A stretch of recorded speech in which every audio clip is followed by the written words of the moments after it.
Nam Talu Cave. On October 13, 2007, 9 people entered Nam Talu Cave in Khao Sok National Park, Thailand. The group included 6 tourists, 4 Swiss nationals, a 10-year-old boy from Germany, and a teenage girl from the UK, as well as 2 Thai guides. The cave is known for its scenic passages filled with shallow water. During the dry season, guided tours are common, but this tour took place in the middle of Thailand's rainy season. The group entered the cave shortly after noon. The weather at the entrance was stable. No rain had fallen in the area that morning, and conditions seemed safe. However, rainfall had occurred further upstream in the nearby mountains, where the cave's watershed begins. Because Nam Talu is part of a complex drainage system, it is highly sensitive to upstream flooding. As the group made their way through the cave, they followed a stream passage that grew deeper. The guides noticed that the water level was slowly rising, but they continued deeper. Minutes later, a flash flood surged through the tunnel. The water rose quickly and flooded the narrow sections of the cave. Panic broke out. One of the guides instructed the group to climb a slope toward higher ground. Some managed to reach safer areas. Others were caught in the current. The water filled the tunnel within minutes, leaving no airspace in sections. The narrow passageway gave the group no room to escape. 8 of the 9 people inside the cave drowned. Only the British teenager survived by climbing onto a narrow ledge above the water. She waited there for more than 16 hours before being rescued by a search team. The other tourists and both Thai guides were found dead. Among the victims was the 10-year-old boy from Germany. The incident drew national attention. Authorities closed the cave and later issued a seasonal closure order. From June to November each year, the cave would remain off-limits due to the risk of flash flooding. Signs were installed at the entrance to warn visitors. Local tour companies were instructed not to conduct tours during this time. For more than a decade, the seasonal closure was respected, but enforcement was inconsistent. Some tour operators quietly resumed cave tours during the rainy months if surface weather conditions seemed safe. In many cases, the risk was underestimated. On August 6, 2024, another group entered the Nam Talu Cave despite the official closure. The group included 22 tourists and 2 Thai guides. The weather at the time appeared normal. It had rained the previous evening, but the skies were clear that morning. The group began their tour in the afternoon. At around 5 p.m., while the group was exiting the cave, a flash flood struck. Water from upstream had reached the cave system and rushed through the narrow tunnel. The force of the water trapped the group inside. Thai rescue teams were dispatched quickly. They were able to extract the tourists and one of the guides. However, the second guide, a 37-year-old man, was swept away by the current. His body was found several hours later. He had been helping others escape when the flood overwhelmed him. An investigation followed. The Park Service confirmed that the cave had been closed at the time. The tour company responsible had violated the seasonal closure policy. Legal action was taken against the operator for negligence. After the 2024 incident, park officials strengthened safety measures. Despite these efforts, concerns remain. Some local operators continue to minimize the risks. In a region where tourism is a major source of income, there is pressure to keep popular attractions open. Visitors unfamiliar with the cave's history may not understand the danger. The Nam Talu Cave disasters are among the most avoidable cave deaths in recent memory. Schroeder's Pants Cave. On February 13, 1965, 3 members of the Boston Grotto Club arrived in the small town of Dolgeville, New York. Their goal was to explore a cave in the foothills of the Adirondacks known as Schroeder's Pants Cave. The group included 23-year-old James Mitchell, a chemist from Massachusetts, nurse Hetty Miller, and Harvard graduate student Charles Bennett. Before entering the cave, Mitchell visited George Lyon, a local man who, together with Herb Schroeder, had discovered the cave in 1947. Lyon provided them with background information on the layout of the cave, but no one warned them about the conditions inside. Temperatures had hovered around freezing earlier that week, leading to increased runoff. Ice-cold water was now pouring through the cave's passageways. Despite this, the 3 cavers entered. They worked their way through the named sections of the cave, Lemon Squeeze, Z-Bend, and Gun Barrel, until they reached an open chamber with a vertical shaft that dropped roughly 80 feet or about 24 meters into a bell-shaped cavern below. Mitchell was the first to attempt the descent. He clipped into his safety lines and began lowering himself down, but something went wrong. He stopped partway down and appeared to be in trouble. According to Miller, Mitchell attempted to descend further, then tried to climb back up the rope. He was unable to make progress in either direction. He was being hit directly by the water flowing down the shaft. Rescue reports estimated that about 10 gallons or 38 liters of freezing water were landing on his head every minute. The cold quickly became a serious factor. Mitchell's strength began to fade. His voice became weaker. Eventually, he stopped speaking altogether. Bennett and Miller tried to pull him up. They spent 45 minutes struggling with the rope, but couldn't lift him out. Realizing the situation was beyond what they could manage, Bennett exited the cave to find help. A newly formed cave rescue team, the National Capital Grotto Rescue Squad, flew in from Washington, D.C. on Air Force Two. The operation quickly made national headlines. Among the 6 young rescuers was Doug Bradford. None of them had experience with an actual cave rescue, but they had trained for similar situations. They made their way into the cave and reached the shaft. Their first attempt was to pull Mitchell up by the rope, but it was immediately clear that he was no longer alive. Bradford later explained that Mitchell's body was limp and that they quickly understood it would now be a recovery effort. The team worked on widening parts of the cave. They spent 3 days trying to make space to bring the body out, but during one of their rigging attempts, part of the shaft collapsed. Dirt and debris began falling down into the cave. It was no longer safe to continue. With Mitchell's body still suspended by his harness, the cave was sealed. Explosives were used to close the main entrance. Large rocks were placed over the collapse, and a memorial headstone was installed near the site. Pierre-Saint-Martin Cave. In August 1952, an international caving expedition began descending into the Pierre-Saint-Martin Cave system, located in the Pyrenees along the border of France and Spain. At the time, it was considered the deepest known cave in the world. Among the team was Marcel Lubin, a 33-year-old French engineer and experienced cave explorer. He served as the second in command of the expedition, which was led by Belgian Professor Cossens. The team had spent nearly a week underground, setting up rope ladders, exploring new passages, and mapping vertical shafts deep inside the mountain. On Wednesday, August 27th, after 6 days underground, Lubins was being hauled up through a vertical shaft as part of the ascent out of the cave. He was suspended by a steel cable attached to a winch system. But just as he was being lifted up the final stretch, the cable snapped. Lubins fell 130 feet or almost 40 meters straight down a rock slope into the shaft. He survived the fall, but the impact left him severely injured with a broken back. He lost consciousness shortly after hitting the ground and fell into a coma. He was now lying 1,260 feet or 384 meters below the surface, inside one of the deepest parts of the cave system. Despite the immense difficulty, a rescue operation was launched. Team members climbed down rope ladders to reach him. A doctor descended into the cave to assess his condition, working by headlamp and candlelight in the cold, damp chamber where Lubins lay unconscious.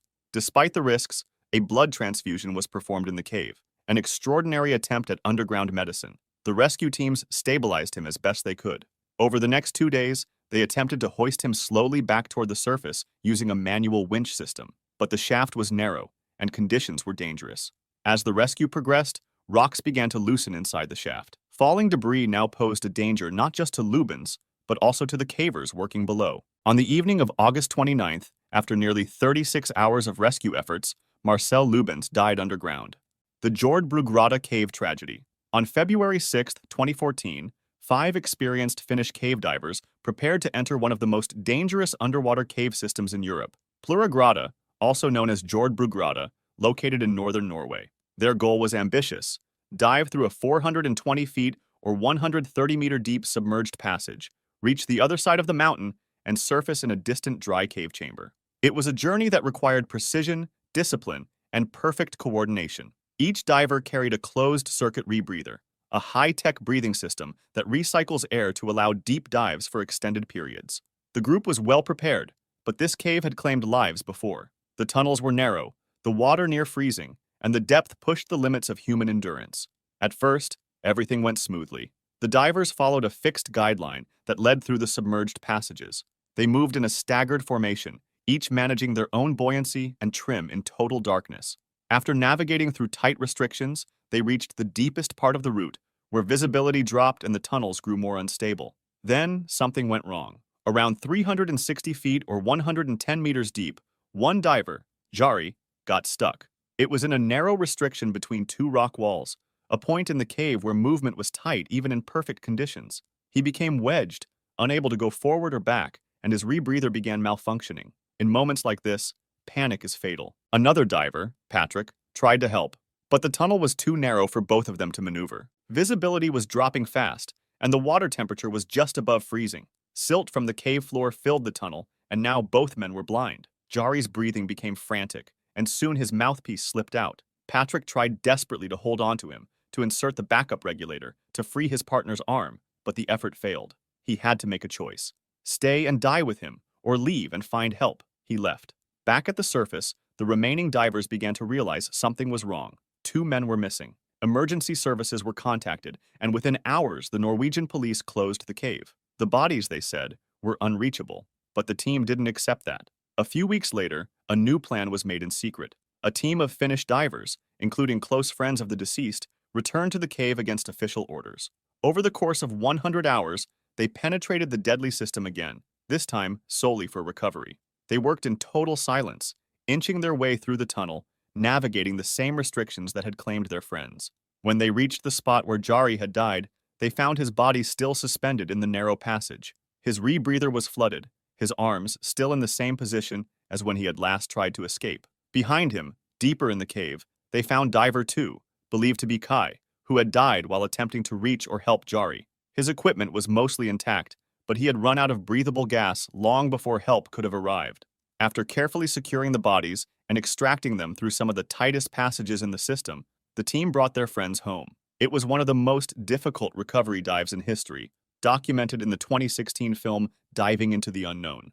Cave of Death. In 2005, 5 friends set out to explore Cave of Death in the Utah mountains in the early hours of the morning. At around 2 o'clock, they arrived at a small, water-filled cave. The entrance was just 4 feet tall, forcing them to crawl. Inside, the cave narrowed quickly, and the main hazard was hidden below the surface. A tight underwater tunnel ran from one side of the cave to the other. It measured only 18 by 20 inches and extended 15 feet through solid rock. It was completely submerged. Navigating it required full submersion, total commitment, and absolute confidence in finding the exit. One of the 5, Jennifer Galbraith, 21 years old, had been there before. She had previously attempted the swim and survived, though she had passed out from hypothermia during that first experience. Despite that, she convinced her friends that the passage was possible and encouraged them to try it with her. Blake Donner, 24, Scott McDonald, 28, and Ariel Singe, 18, followed Jennifer into the narrow cave. The 5th friend stayed outside, waiting for them to return. Jennifer entered the water first. The others assumed she had made it through and followed, one after the other, but none of them resurfaced. There was a rope running along the submerged tunnel to guide divers from one end to the other. It was placed there to prevent disorientation in the pitch-black water, but it appeared that none of them used it. Without guidance, it was easy to miss the exit and swim into a dead end. A diver who had previously completed the passage later described how he became lost and had to back himself out to find the real opening. That mistake had nearly killed him. For Jennifer and her friends, it did. By 6:25 in the morning, after hours had passed without any sign of the group, the friend who had stayed behind called for help. Rescuers arrived and began the operation. One theory suggested that the group may have reached the other side of the tunnel, but collapsed due to the low oxygen levels in the cave chamber. Underground spaces often contain elevated nitrogen or carbon dioxide. Without proper airflow, even a small group of people can consume the breathable air within minutes.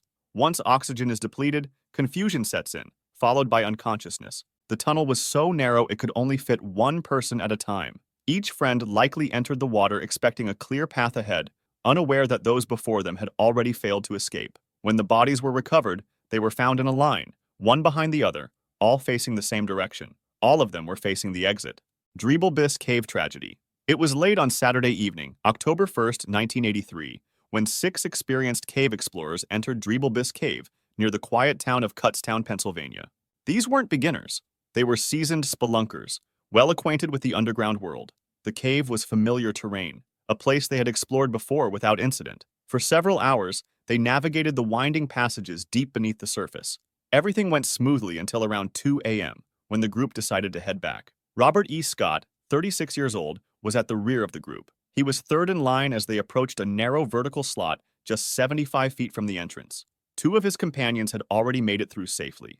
This crevice stretched about 80 feet high and was typically around 12 inches wide, but in the middle, it narrowed dramatically to just 7 or 8 inches before widening again further down. As Scott worked his way into the tightest section, his hand suddenly slipped on the slick rock. The cave walls were wet and coated in mud, making them treacherously smooth. In an instant, Scott dropped straight into the narrowest part of the crevice. He became wedged on his left side, unable to move. The rock pressed tightly around him. There was nothing to grip, no way to maneuver. The natural formation had become a perfect trap. His companions quickly noticed something was wrong. They turned back and found him stuck. These were experienced cavers, used to tight spaces, but this was different.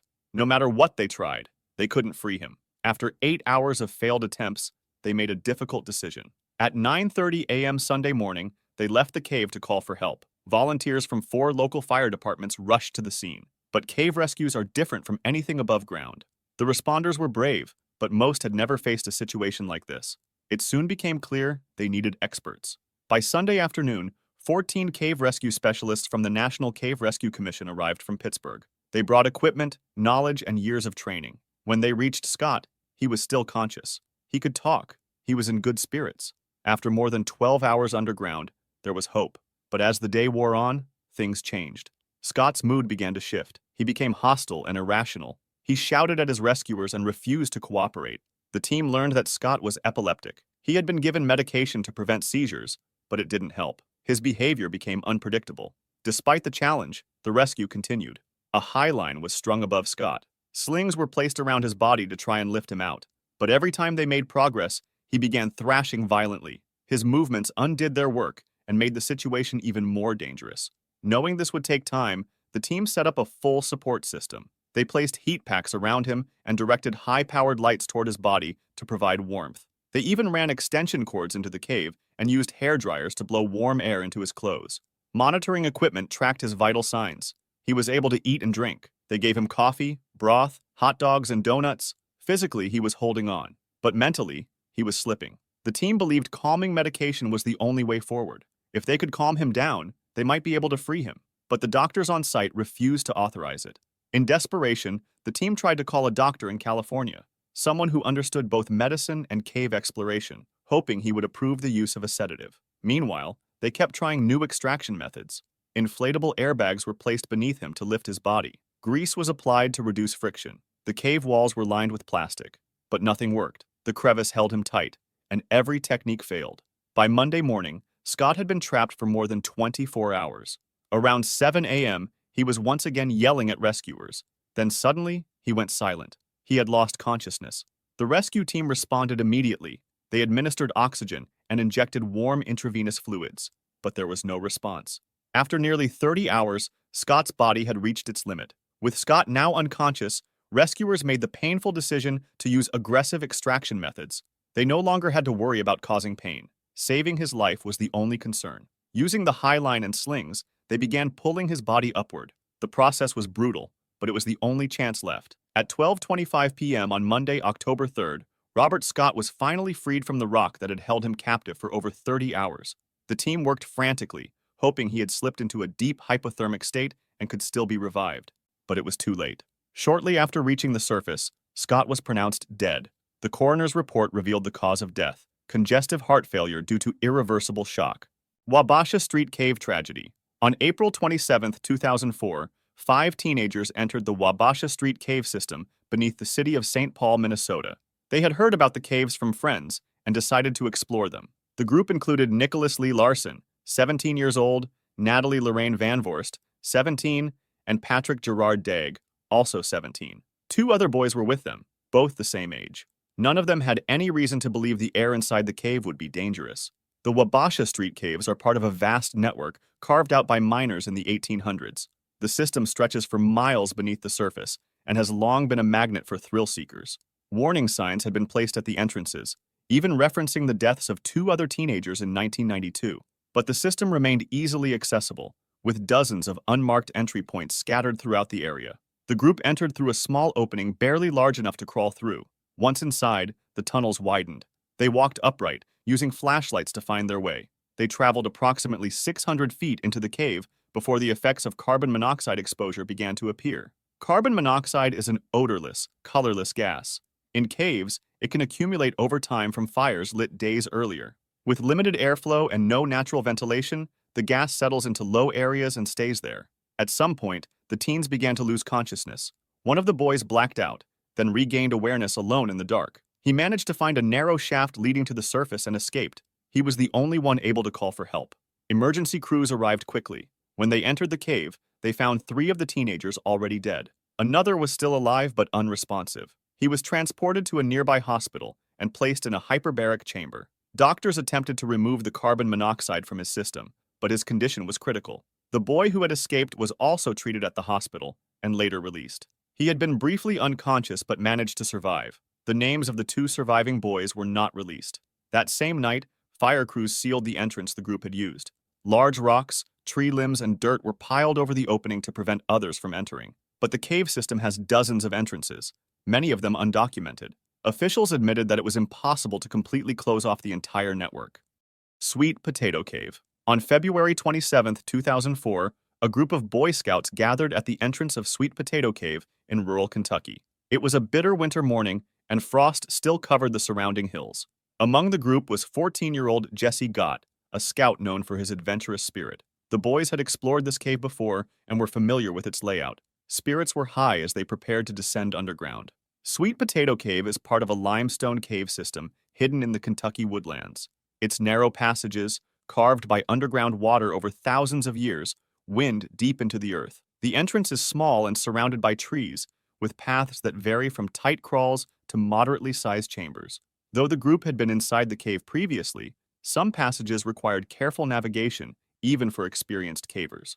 Equipped with helmets and headlamps, the group entered the cave in the late morning. The initial descent was uneventful. They passed through the first chambers without difficulty. Deeper inside, the group encountered a vertical crack along one of the walls. The opening was tight, barely wide enough for a person to fit. Scout leader Andrew Duncan advised caution and told the group not to enter the gap. It was too narrow and not part of the planned route. Jesse, however, ignored the warning and attempted to squeeze into the crevice alone. At first, he made progress, but after several feet, he became stuck. His chest was compressed tightly between the limestone walls. He could not move forward or backward. Attempts to reposition his arms or legs failed. The more he struggled, the worse it became. His breathing became shallow and erratic. Andrew immediately came to Jesse's side and realized the seriousness of the situation. Other scouts gathered nearby. Jesse's eyes were wide and his lips pale. The ambient temperature in the cave was low, and the rock walls pulled heat from his body. Within minutes, signs of hypothermia began to appear. His fingers became numb, and his muscles began to shake uncontrollably. Some of the scouts exited the cave to call for help. Emergency responders were dispatched immediately. Local rescue personnel, experienced in confined space operations, entered the cave and made their way toward Jesse. By the time rescuers reached him, he had been trapped for over an hour. He was alert, but exhausted. His face was pale, and his body temperature had dropped significantly. The rescue team applied thermal blankets and chemical heating pads. They monitored his condition while assessing how to extract him safely. Using crowbars, hammers, and small chisels, the rescuers began to widen the narrow gap. The limestone was solid and progress was slow. They worked in shifts, careful not to dislodge rocks above Jesse's head. Throughout the operation, Jesse remained conscious, occasionally responding to questions, but his strength was fading. Over the next 2 hours, rescuers removed enough rock to create space for extraction. A coordinated pull allowed them to gently slide Jesse out of the crevice. He was immediately lifted onto a stretcher and carried out of the cave. Outside, an ambulance was waiting. He was transported to a nearby hospital, where doctors confirmed mild hypothermia but no permanent injuries. His core temperature was stabilized, and he was discharged later that evening. Wildcat Cave Tragedy. On October 5, 1965, children from a Methodist foster home boarded a bus for a routine trip to a nearby village. Along the way, the bus suffered a flat tire, and the journey took an unexpected turn. With no immediate fix available, the group stopped near Wildcat Cave to pass the time. Among the children was Morris Battelle, who, along with his friends, eagerly entered the cave. The group began exploring freely. Wildcat Cave was known for its twisting, narrow passages and sudden drops, easy to get lost in. As they moved deeper inside, Morris got separated from the group. He called out, but no one answered. He tried to retrace his steps, but had already taken a wrong turn. The deeper he went, the tighter the cave became. He followed a slippery downward slope and came to a narrow gap between two massive boulders. Hoping it led back to the entrance, he attempted to squeeze through headfirst. Halfway through, one of the boulders shifted. The rock pinned his torso against the wall, leaving only his legs exposed. He was stuck. His arms were trapped at his sides, and breathing became difficult. He tried to pull himself out, but the harder he struggled, the more he wedged himself in. Meanwhile, his friends had already exited the cave. Believing Morris had gone ahead, no one noticed he was missing for over an hour. When his absence was finally discovered, group leader William Paul returned to the cave with 2 boys to search for him. They eventually found Morris wedged in the crevice, his face pressed against the rock. Paul tried to keep him calm. He looped his belt around Morris's leg and pulled, hoping the slick stone might let him slide free. But the belt snapped, and Morris's face slammed into the wall, causing a deep cut. Realizing the situation was beyond his ability, Paul called for professional help. Fire Chief Paul Cadera and his team arrived shortly after. They attempted to use metal hooks to extract Morris, but failed. The space was too tight. Oxygen was piped into the gap, and lights were set up to illuminate the scene. Drilling was considered, but ruled out due to the risk of collapse. Dynamite was never an option. As hours passed, news of the trapped boy spread nationally. Rescuers appealed for small, flexible volunteers. Nurse Evelyn Pinky Petite, just over 5 feet tall, arrived from Akron and crawled into the cave. She spent nearly 3 hours beside Morris, keeping him warm and awake. Later, experienced cave explorer Terry Brown helped set up a pulley system. Ropes were tied to secure points inside the cave, and multiple people coordinated each pull. But Morris only moved a few inches. His body was swollen, bruised, and pressed tightly between rock. By the next morning, Morris had been trapped for over 24 hours. He had received no food or water. Cold temperatures worsened his condition. Desperate for a solution, rescuers brought in 17-year-old Eagle Scout Michael Yid. He was small, calm, and had caving experience. The final plan was risky. Morris's body was coated in a slippery glycerin solution. Soft ropes were tied around his ankles, torso, and underarms. Yid crawled in, reached his legs, and secured the loops. On command, the team pulled. Morris moved. Then he slipped back. They reset and tried again. With every coordinated effort, they gained a few more inches. Finally, after multiple failed attempts, the rock released its grip. Morris was pulled free. Rescuers wrapped him in blankets and carried him out of the cave. He was rushed to the hospital and treated for exhaustion, dehydration, deep bruising, and a facial laceration. He had survived over 24 hours wedged inside a limestone crack. Shortly after, officials sealed Wildcat Cave to prevent further incidents. John Young Cave. On February 12, 2022, experienced cavers John Young and Marvin Miller set out to explore a newly discovered cave in Texas. The system had only recently been uncovered, and its deep pits and narrow fissures posed a real challenge for even seasoned explorers. For the two friends, it was the perfect opportunity to combine adventure with discovery. After a 10-foot or 3-meter downclimb near the entrance, they reached a belly crawl that forced them to squeeze through several tight fissures. Eventually, the narrow path opened into a larger room. At the far end, Young noticed a small 4-foot-deep slot leading into a tighter space. Always drawn to the more difficult route, he decided to investigate further. He slipped through the fissure and reached a small chamber overlooking a deeper pit. At first, the tight passage had seemed manageable. But when he attempted to return, Young realized he had a problem. No matter how he twisted or pushed, he couldn't climb back through the same narrow slot. The space was simply too tight, and the rock offered no footholds or leverage to pull himself back up. He was stuck. From below, the fissure squeezed into his abdomen, hips, and upper legs with relentless pressure. Every attempt to shift his position only seemed to make things worse. His stomach was pressed hard against the rock, and his legs were pinned beneath him. Breathing became more difficult as the constriction around his waist tightened. Miller quickly understood the urgency of the situation. He exited the cave and returned with tools: a hammer, chisel, and rope. He began widening the shaft manually, chipping away at the surrounding stone to free his friend. But despite his efforts, the progress was minimal. The gap was simply too narrow for any meaningful escape. Realizing he needed help, Miller left the cave again and called for professional rescue. Within a short time, a specialized rescue team arrived on site. It included cave experts and members of the local EMS and fire department. Together, they formulated a plan to extract Young from the rock's grip. Once they reached him, the rescuers began carefully chiseling away the stone around his waist and hips. Every strike had to be calculated. Too much pressure in the wrong spot could cause the rock to shift unpredictably or collapse. To assist with the extraction, the team rigged a pulley system and brought in small rocks, which they carefully placed beneath Young's feet to provide him with some leverage. Though in constant pain, Young remained calm throughout.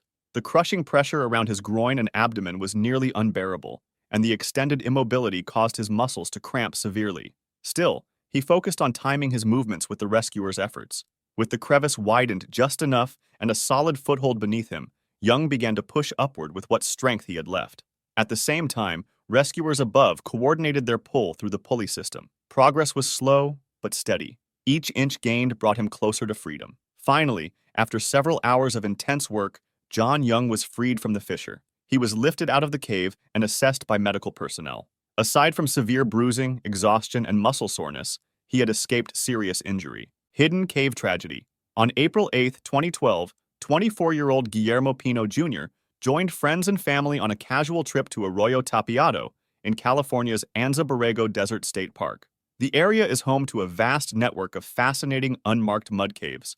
Among them was Hidden Cave, a formation known to experienced explorers for its deceptive terrain and dangerous drop-offs. But for Guillermo, this wasn't a planned expedition. He was barefoot, had no flashlight, no water, and no phone, just pure excitement. As the group remained at their campsite, Guillermo wandered ahead. He climbed into the upper entrance of Hidden Cave and called down to the others, asking them to bring his shoes and inviting them to join him. They agreed, but told him it would take time to scale the steep incline. He replied that he'd just goof around inside the cave until they arrived. Then, he vanished into the darkness. Inside, Guillermo navigated a narrow sloping corridor where loose dirt crumbled underfoot. He braced himself against the walls for balance. But with each step, the terrain worsened. The ground turned slippery, the path barely visible. By the time his friends reached the upper entrance with his shoes, Guillermo was nowhere in sight. They called out, but no reply came. Deep within the cave, Guillermo had entered a constricting vertical passage. Crawling blindly through the tight space, he mistook a fragile crust of dirt for solid ground. Suddenly, the ground collapsed. The floor gave way beneath him, and he fell nearly 30 feet or 9 meters into a narrow fissure. The impact was catastrophic. Dirt cascaded down on top of him, wedging his body into the crack. He was pinned, his torso buried, limbs twisted, unable to move. Every breath was a struggle. Every attempt to shift worsened the situation. He was injured, disoriented, and completely alone in total darkness. Back above ground, the group frantically searched, shouting his name into the empty desert. As night fell, they alerted authorities. By morning, a full-scale search was underway. Local law enforcement, specialized cave rescue teams, volunteers, even Border Patrol trackers joined the effort. They combed through the cave system, unsure if Guillermo was still alive or where he could have gone. But the caves offered no answers. Hidden Cave, like many in the park, is a maze of false leads, dead ends, and unstable shafts. Days passed and hopes faded. On April 16th, 8 days after his disappearance, the San Diego Sheriff's Department officially ended the search. Resources were exhausted. The chance of survival was declared close to zero, but his family refused to quit. They organized their own search parties, recruited volunteers, and eventually hired a private investigator. Guillermo's mother would later say, "We couldn't just stop. We knew he was out there somewhere." Then, 27 days after he went missing, came the breakthrough. Using a remote camera, the investigator explored parts of Hidden Cave that had been previously inaccessible. As the camera was lowered into a narrow crack, its light revealed the heartbreaking truth. Guillermo was there, partially buried in dirt, wedged tightly in the shaft where he had fallen. There were no signs of life. He had been gone for weeks. Recovery took 3 grueling days. A specialized mine rescue team from Los Angeles joined local cavers to carefully dig through the fragile terrain. When Guillermo's body was finally retrieved, the autopsy confirmed what everyone feared. He had died of asphyxiation from chest compression, likely within hours of becoming trapped. Río Chontalcuatlán Tragedy. On March 9, 2003, the midday sun blazed over Guerrero, Mexico. A group of tourists arrived at the entrance to Gruta del Río Chontalcuatlán, a cave system popular among thrill-seeking visitors. They were led by local guides, men who had grown familiar with the cave over time, not through formal training, but experience. The tourists came for excitement. What they found was something much darker. The entrance to the cave wasn't gentle or forgiving. It was a steep canyon, a sharp crack in the earth that dropped like a throat into complete darkness. To enter, one had to descend loose, crumbling rock, where every step and every handhold had to be tested. A single mistake could lead to disaster. Among the group was Maria Santos, a young woman who had come to Mexico on vacation, chasing adventure. As the tourists began their descent into the canyon, they spaced out casually along the slope, unaware that this was already a critical mistake. In unstable terrain, climbers must maintain vertical spacing. One person above another means that a single dislodged rock can become a deadly missile. Maria was halfway down, focused on her footing. Above her, another tourist shifted their weight. Whether it was a loose foothold or a fragile hand grip giving way, a limestone boulder, small and ordinary, broke free. Gravity did the rest.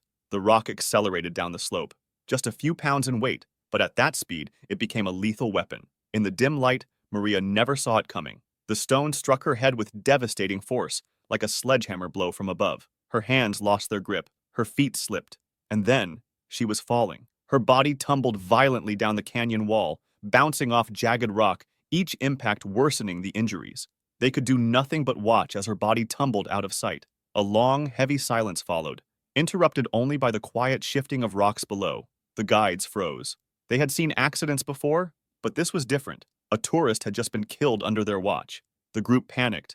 Some wanted to rush down and help, but the guide stopped them. The slope was still unstable. Sending more people down could trigger another fall. They waited.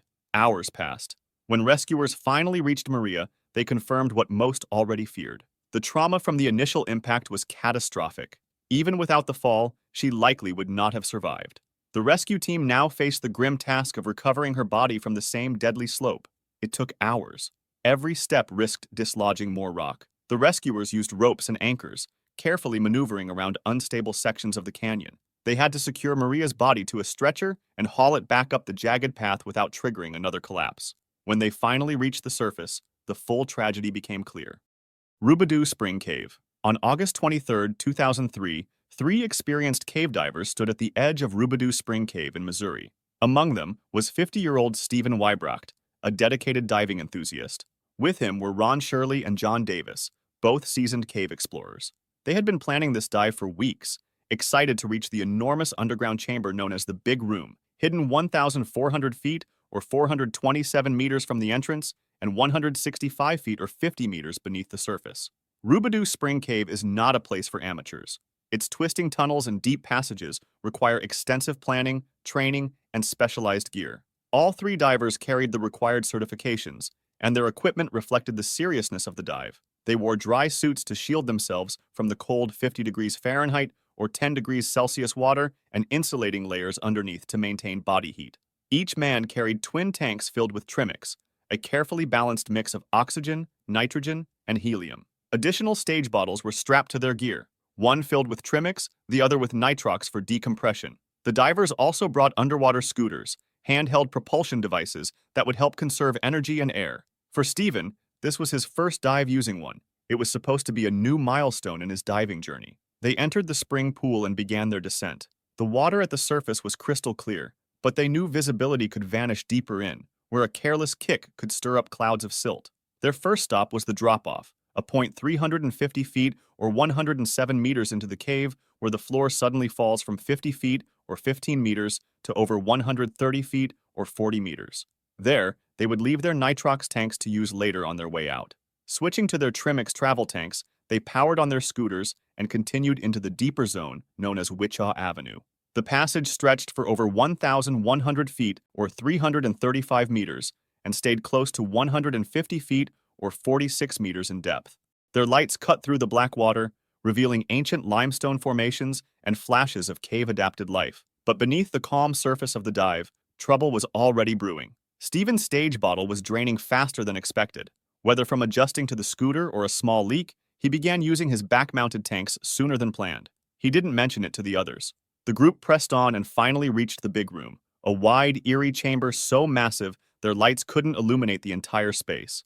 They floated for a moment in silence, taking in a sight only few divers would ever witness. Then, it was time to go back. As they retraced their path through Wichita Avenue, Stephen checked his pressure gauge. It read just 500 psi, or about 34 bars, which is dangerously low. A typical tank begins with around 3,000 psi, so he had burned through nearly 85% of his air. He quickly signaled Ron and showed him the gauge. Ron responded immediately, offering his secondary regulator on an extended hose, which Stephen took. Now, breathing from Ron's tank, Stephen continued beside him, but things got worse. Stephen was struggling with buoyancy. He rose too high, then dropped too low, fighting to maintain depth. Ron stayed close. John had gone ahead, unaware of the situation unfolding behind him. As they reached the drop-off and began ascending, Stephen's buoyancy control failed completely. He floated upward too quickly, reaching the end of Ron's hose. The regulator popped from his mouth. He swam back down, reconnected to the backup, and gave Ron the OK hand signal. Then he vanished. The silt they had stirred now filled the water, turning everything into a cloudy blur. Ron couldn't see him anymore. At the 70-foot or 21-meter decompression stop, Stephen's bottle was still untouched. John had already retrieved his and moved on. Hoping Stephen had made contact with another dive group, Ron collected his gear and continued toward the surface. When he surfaced, he gave the news. Stephen was missing. Rescue divers were dispatched immediately. They found Stephen's body floating near the ceiling of the cave, not far from where Ron had last seen him. All 3 of his tanks were empty, and his dry suit's exhaust valve was completely closed, meaning air couldn't escape as he ascended, likely the cause of his buoyancy loss of control. On June 23, 2018, the boys from the Wild Boars Football Club headed out for their usual training session. This football team consisted of boys aged 11 to 16, led by a coach and his assistant. After completing their training, the head coach said goodbye to the players and began preparing for an upcoming match with the older team, putting his phone aside for the moment. Hours later, when he checked his phone again, he found numerous missed calls from concerned parents. The boys had not returned home, and their locations were unknown. He immediately began calling each player individually, but none responded until finally, one boy named Sangpol answered. Sangpol, a 13-year-old team member, had been picked up earlier by his mother. He informed the coach that the rest of the team and their assistant coach had ridden their bikes to explore the nearby Tham Luang caves. Realizing the severity of the situation, the coach quickly rushed to the cave. When he arrived, he made a distressing discovery. The abandoned bicycles of the boys still lay at the entrance, which means that the team was still inside the cave. The entrance, however, was now dangerously flooded by rapidly rising water levels due to unexpected heavy rainfall. The boys, if still alive, were trapped deep inside. Local Thai authorities soon arrived and found backpacks and other belongings left behind, but were unable to search further due to the dangerous flooding. Thai Navy SEAL divers were urgently dispatched to the region, setting up a crisis management operation to coordinate a potential rescue mission. During this developing crisis, Vernon Unsworth, a British caving expert residing nearby, volunteered his help. Unsworth, having spent years exploring and mapping Tham Luang, knew the cave well. He informed the authorities that Tham Luang was the fourth longest cave in Thailand, stretching more than 10 kilometers, with various pathways diverging deep underground. Unsworth helped establish communication between Thai authorities and the British Cave Rescue Council, enabling John Valanthan and Rick Stanton to fly in and support the ongoing efforts. These two men had worked together on numerous challenging missions and had significant experience in cave rescues and body recovery missions. As each day passed, anxiety grew. The boys had planned to spend only an hour inside the cave and would have likely run out of food by now. The rainfall continued, worsening flooding and further complicating the rescue efforts. Thai Navy SEAL divers were making little progress due to the extreme conditions, and there was initial skepticism about what the British divers could offer that the SEALs couldn't. Despite their civilian status, John and Rick were specialists in cave diving. Experienced enough to navigate flooded, dark, and cramped conditions, their first attempt to enter deeper into the cave proved challenging due to the strong water currents and almost zero visibility. At points, they had to rely solely on touch, pulling themselves forward along the cave floor. They meticulously laid guidelines to assist future dives, hoping to reach a large chamber known as Pattaya Beach. It was thought this chamber, located at a higher elevation, might provide the boys with refuge from the flooding waters. However, as the rain intensified, their initial search attempts had to be interrupted. Undeterred, Thai Navy SEALs and hundreds of volunteers tirelessly worked to lower the water level, diverting rivers, installing pumping stations, and searching for alternative cave entrances. Former Navy SEAL diver Salman Kunan was among the volunteers assisting the mission. Meanwhile, the SEALs established a base camp within the cave, stocked with equipment, air tanks, and divers in Chamber 3, the largest unflooded area accessible at that time. The boys have now been missing for 72 hours. Locals are still hoping for a miracle. After a slight improvement in the weather, John and Rick attempted their longest dive yet, determined to reach Pattaya Beach. The journey was long and exhausting, but they finally arrived at the highest point of the cave system, only to find it empty. Initially disappointed, the divers faced a difficult decision. The general rule is simple. Use 1/3 of your air supply going in, 1/3 for the way out, and keep 1/3 as a safety reserve. But the divers had already gone far beyond that limit. Still, they chose to press on, continuing deeper into the cave while laying guidelines along the way. They swam further than planned, deep into unknown territory. It was at this moment, after surfacing in a remote part of the cave, that they spotted a faint light. Moving towards it, they heard voices. Astonishingly, all 13 missing people, the 12 boys and their assistant coach, were alive. The boys were weak, hungry, and stranded deep within the cave, approximately a kilometer underground. Following this miraculous discovery, 3 Thai Navy SEALs immediately joined the stranded group to provide support. The boys were shocked when they were told they had been there for 10 days, as they had completely lost all sense of time. The rescuers now faced a daunting reality. Finding the boys had been easy, but rescuing them safely seemed nearly impossible. Various strategies were proposed. For now, the plan is simple. Pump out as much water from the cave as possible, as quickly as they can. Meanwhile, Elon Musk constructed a child-sized submarine. But when the rescue team declined his offer, Arguing that a rigid device couldn't navigate the cave's narrow, twisting passages, he fired off a series of tweets criticizing the team. Another option was to teach the boys diving techniques, enabling them to exit the cave through underwater passages. Another possibility involved drilling a shaft from above, creating an emergency escape route similar to the Chilean miner rescue in 2010. Alternatively, authorities considered waiting out the monsoon season, providing supplies until waters receded enough for a safe exit. Each option, however, had critical flaws. The boys, many of whom could not swim, were too weak and exhausted to safely navigate the treacherous underwater passages. Drilling through solid rock to pinpoint the boys' exact location seemed unrealistic. In the case of the miners in Chile, it took about 7 weeks after their discovery before they could be freed. And waiting until the rainy season ended, several months away, posed severe risks as oxygen levels in the cave chamber were already dangerously low. And this was just the start of the rainy season, which wouldn't end until November. As the rescue team struggled with these harsh realities, tragedy struck. Retired Navy SEAL volunteer diver Salmon Coonan lost his life during an attempt to deliver supplies, highlighting the serious dangers involved in the mission. This painful loss increased the urgency and desperation of the situation, underscoring the danger everyone faced within Tham Luang Cave. With time running out and no safe options left, an unusual and risky plan emerged. It involved sedating the boys and transporting them through the flooded cave while unconscious. Rick Stanton reached out to his old acquaintance, Dr. Richard Harris, an Australian anesthesiologist with over 30 years of experience. Firstly hesitant due to the immense dangers involved, Harris eventually agreed, recognizing there were no better alternatives available. A highly specialized rescue team was flown in, composed of some of the world's best cave divers. The plan entailed dressing the boys in wetsuits and administering 2 injections of sedatives, leaving them fully unconscious. Each boy was fitted with a specialized diving mask covering their entire face, delivering continuous positive pressure to prevent water from entering, even if a gap formed underwater. The children's hands were bound behind their backs to prevent accidental interference, and oxygen tanks were secured to their chests to maintain proper head positioning and airway safety. Each child was also securely tethered to their diver, ensuring they wouldn't get lost. As the rescue began, the lives of these children were literally in these divers' hands. Any incident with the mask could result in the kid drowning. At points where the cave allowed passage by foot, divers transported the unconscious boys on stretchers. Mid-journey, the divers had to administer additional sedatives with a preloaded syringe.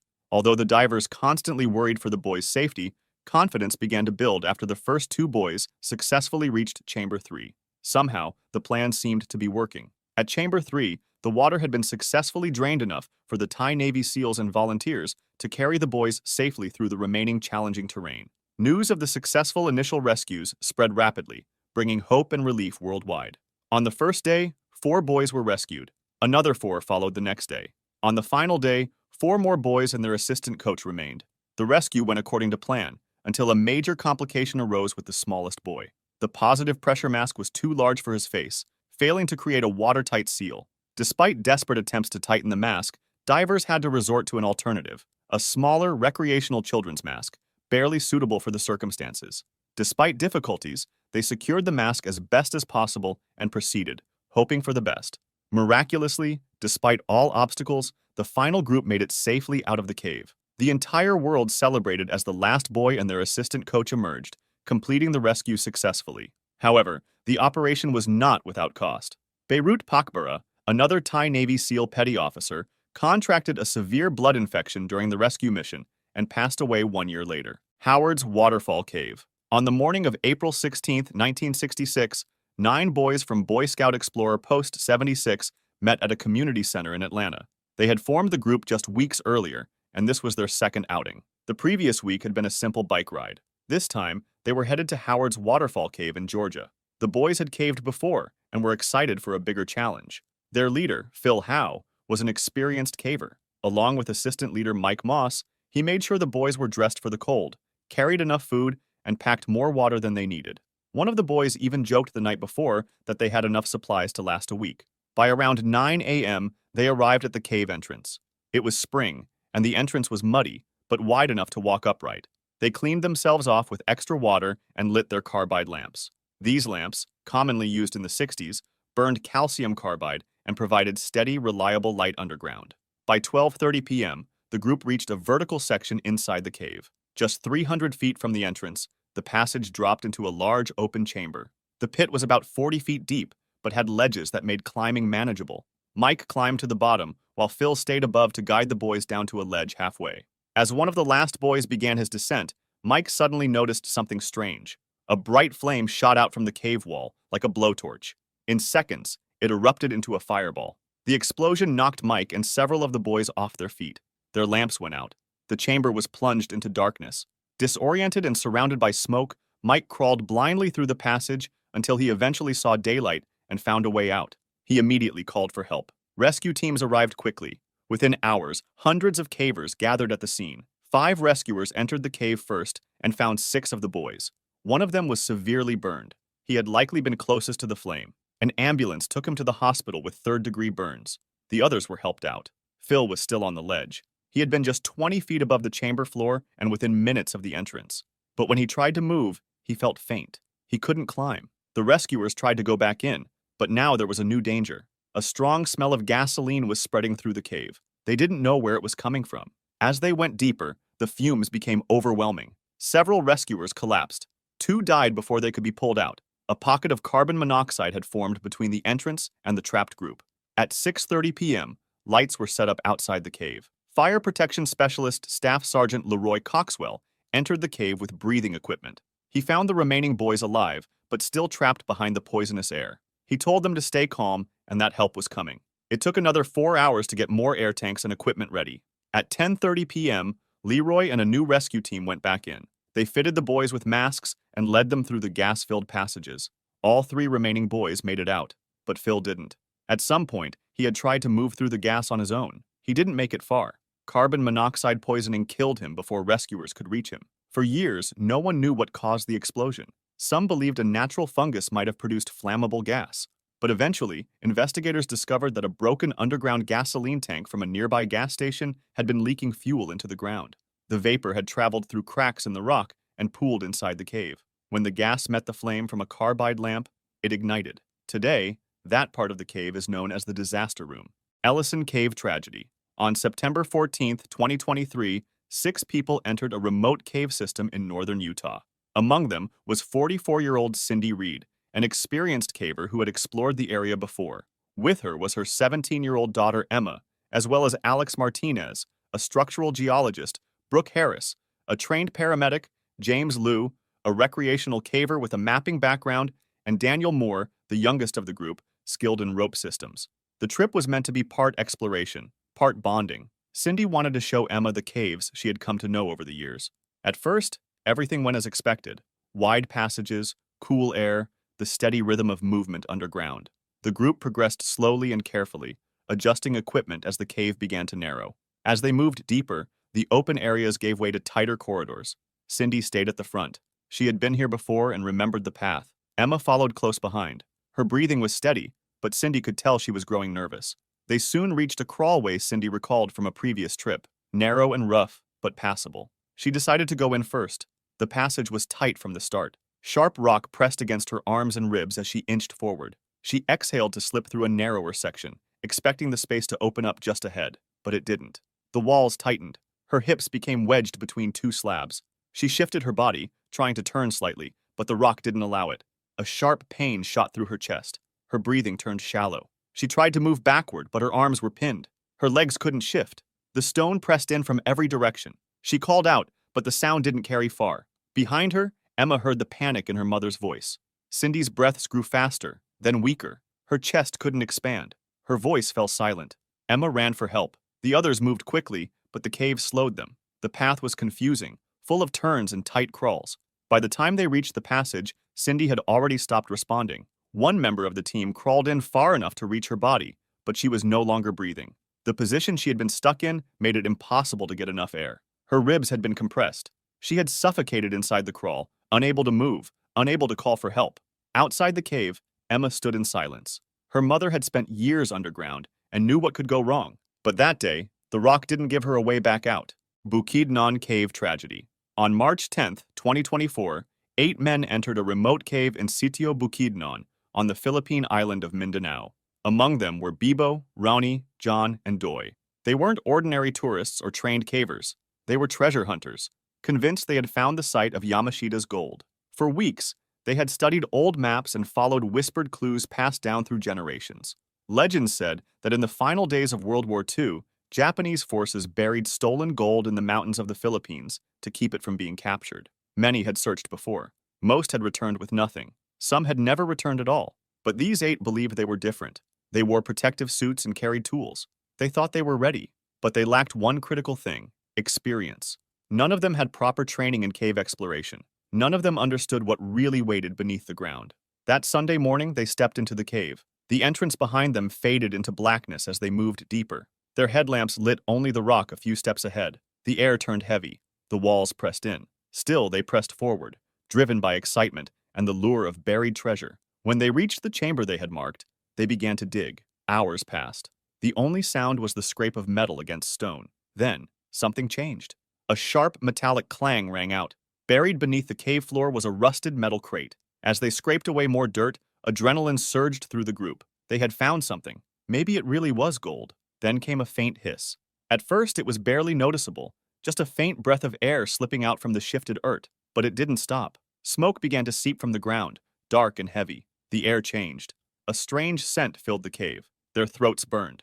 Their eyes watered. Within seconds, they were coughing, stumbling, and gasping for air. They didn't know it yet, but the gas was carbon monoxide. The first to go down was Ronnie. He staggered forward, trying to reach the entrance, then collapsed face first onto the rock. His body twitched, then went still. Bibo wasn't far ahead. He also fell to his knees, hands outstretched, fingers brushing against the cave wall before he crumpled to the ground. John dropped next.